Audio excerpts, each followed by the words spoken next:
We are hanging backstage at Boots and Hearts with Hardy. Nice to finally meet you. Nice to meet you. And you just got off the stage not long ago, and it was insane. I don't think I've ever seen a bigger crowd that early in the day. Were you expecting that? Yeah, no, I was not expecting, especially by the end of it, and it was just amazing. Well, you're on day 4, technically, of the festival, so there's a lot of hungover people that they made sure they were up early to see you. Well, they looked like they were partaking in Hair of the Dog, yeah, which definitely makes me really happy. For sure. So you got to bring up Morgan to sing Up Down. I did. Which was awesome. And do you guys get to do that as often as you'd like? We do it a lot. You do? Yeah. I mean, we play a lot of shows together.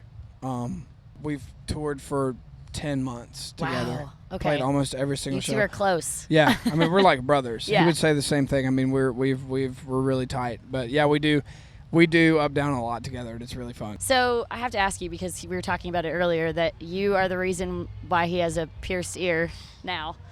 That you're That's his true. jeweler is what we said. So you bought the earring for him. I'm the jeweler and the piercer. And the piercer.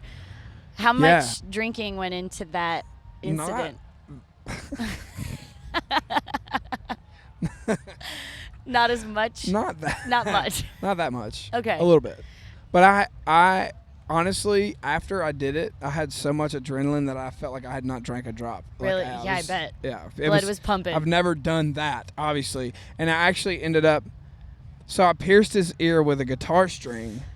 I heard that. But it didn't, Wasn't big enough? Yeah, so I ended up just doing it with the dull little hoop and... Nice. But I did a great job. You did a great job. It looks good. You interviewed him earlier, yeah. right? Yeah, I did a great job. It was you amazing. Did. Thank you. I'm proud of you. So next thing I want to talk to you about is God's Country, because that song you wrote with Jordan Schmidt and Devin Dawson, and it is blown up.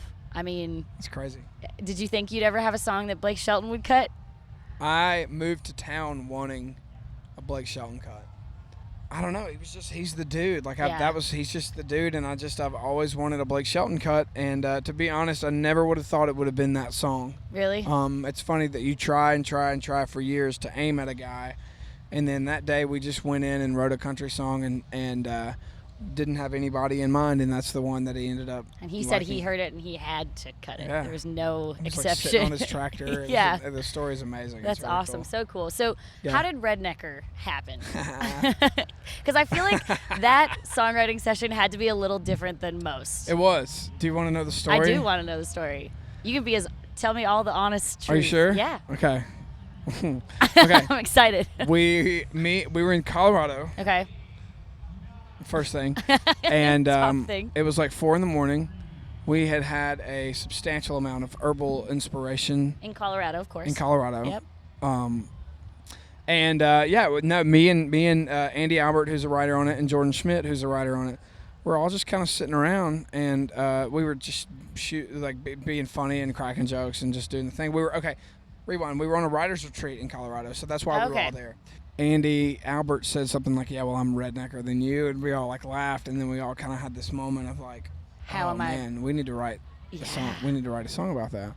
And so the three of us went upstairs and kind of locked ourselves in a room and wrote the entire song with no guitar, no music. We just wrote the lyrics out, and we kind of laughed our ass off the whole time we wrote it. And then we went back to town, to Nashville a couple weeks later, and Jordan Schmidt, who was one of the writers, is also a producer, so he builds beats, right, like country style.